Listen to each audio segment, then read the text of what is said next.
Hello everyone, welcome back to my channel beauty blog. তো guys, তোমরা সবাই কেমন আছো? আশা করি সবাই ভালো আছো, ভালো থাকবে, ভালো থাকার চেষ্টা করবে।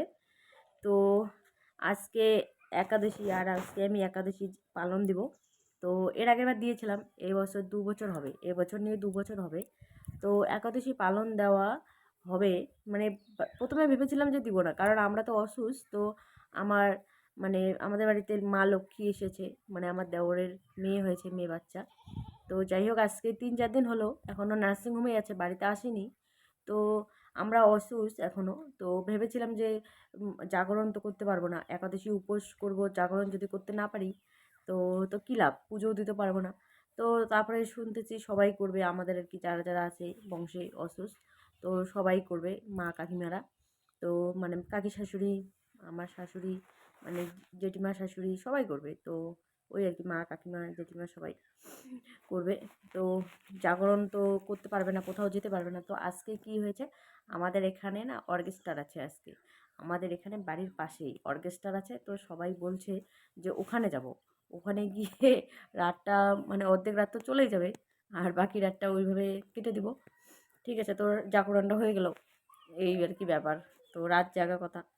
তো যাই হোক, কীর্তনে থাকতে পারবো না তো কী করা যাবে, আর জাগরণ তো ওইভাবেই করলেও তাও একটা, যে না, মানে ওই আর কি ব্যাপার একটা হলো। তো তো রাত্রেবেলা যাচ্ছি মনে হয় অর্কেস্ট্রারে, তো তোমাদের সাথে শেয়ার করব যদি গিয়ে থাকি। তো ওখানে গিয়ে তো একটু ভিডিও ক্লিপ নেব তোমাদের সাথে শেয়ার করার জন্য। আর তোমরা ব্লগটা কন্টিনিউ করতে থাকো। আর আমার প্রচণ্ড সর্দি লেগেছে, সর্দিতে কথাও আচ্ছা আচ্ছা মানে আটকায় যাচ্ছে।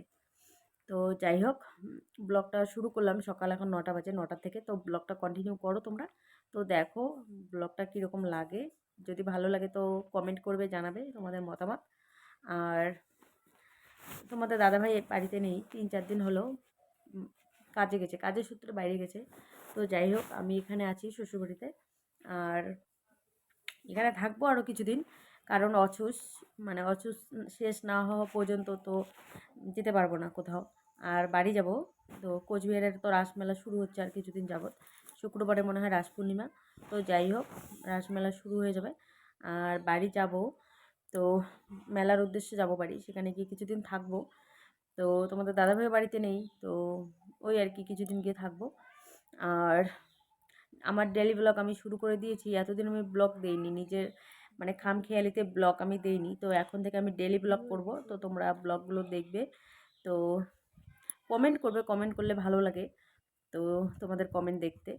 তো যাই হোক, বিশেষ করে যদিও আমার তেমন একটা লাইক কমেন্ট পড়ে না, তো যাই হোক, আশা করি তোমরা যদি একটু সাপোর্ট করো তো হবে আস্তে আস্তে। তো যাই হোক, তোমরা কন্টিনিউ করতে থাকো। আর আমি স্নান করতে যাব, এখনও স্নানও হয়নি, 9টা বাজে। তো উঠছি, ওঠার পরে এই যে গ্যাদ্দামি করতে করতে করতে করতে মোবাইলটা একটু খোঁচাখুচি করতেছি, তারপরে ফোন করছিলো তোমাদের দাদাভাই যে ওখানে আমার নাকি আধার কার্ড লাগে। তো যাই হোক, ওখানে আধার কার্ডটা পাঠিয়ে দিলাম। তো ওই আর কি ব্যাপার, আধার কার্ডটা দিলাম, আধার কার্ডের দরকার। তো ওই আর কি বাড়িতেও একটু ফোন করে নিলাম সকাল সকাল। তো যাই হোক, এখন স্নান করে আগে পরিষ্কার করবো ঘরটা, এখনও বিছনা টিছনা ওঠাইনি, মশারিটা শুধু খুলেছি। আর এখনও আমার বিছনা বাটি সব পড়ে আছে, এখনও ঘরটা মানে ঝাড় দিইনি, বাসি ঘরও আছে। আর ঘরটা একটু আজকে মুছতে হবে, তো একটু লেপে নিতে হবে, লেপালেপি করব। আর এইদিকে পরিষ্কার করে তারপরে আমি স্নান করে যাচ্ছি, মানে স্নান করতে যাব। স্নান করে এসে তোমাদের সাথে দেখা হচ্ছে, তারপরে সারাদিনে কী করি না কি কতটা শেয়ার করতে পারি। তো তোমরা কন্টিনিউ করতে থাকো, ঠিক আছে? দেখো,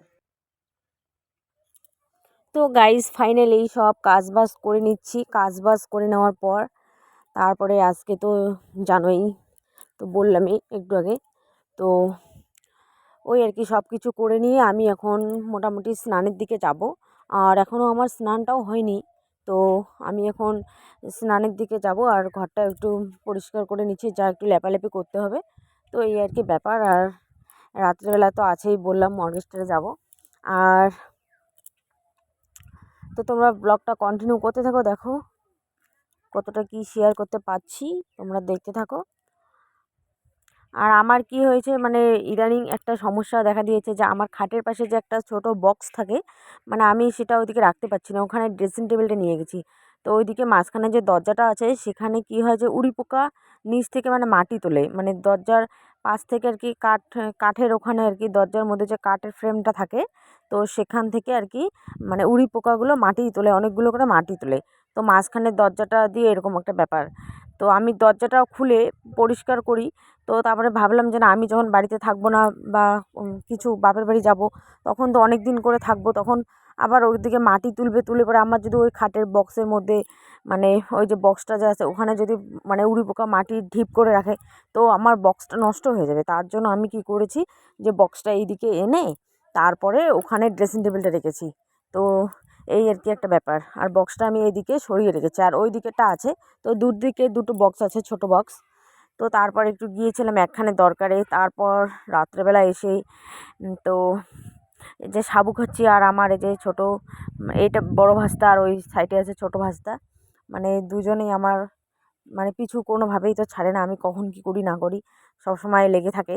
কাকিমণি কী খাচ্ছে, কাকিমণি কী করছে, ওই আর কি ব্যাপারটা। ওদেরকেও দিয়েছে যে আয় খাবি, তোরাও খা। তো কলা দিয়েছি, আপেল দিয়েছি, এই কি দুধ দিয়েছি, চিনি দিয়েছি, সাবু, কাঁচা সাবু এরকম করে খাচ্ছি। এটা রাত্রেবেলা। তারপরে খাওয়া দাওয়া করে অর্কেস্ট্রারে চলে এসেছিলাম। আমাদের এখানে অর্কেস্ট্রারে এসেছিলো কালকে শিলিগুড়ির থেকে স্নেহা, কী যেন টাইটেলটা, আমার টাইটেলটা ঠিক মনে নেই। আর এসেছিলো একজন হচ্ছে দেবলীনা, আর একটা ওরফে নাম ছিল দেবলীনা, তো ছিল দেবলীনা, আমার ঠিক টাইটেলটা মনে নেই, ফুলফিল নামটা। তো দেবলীনা ছিল, আর ওরফে ছিল কি দোলা। হ্যাঁ, ঠিক আছে, তো আমার সঠিক নামটাও মনে নেই। তো খুবই ফেমাস, আরও ছিল দুজন সিঙ্গার। তো আরেকজন ছিল, তো আমি ওটার ভিডিও ক্যাপচার করতে পারিনি। তো খুবই ফেমাস।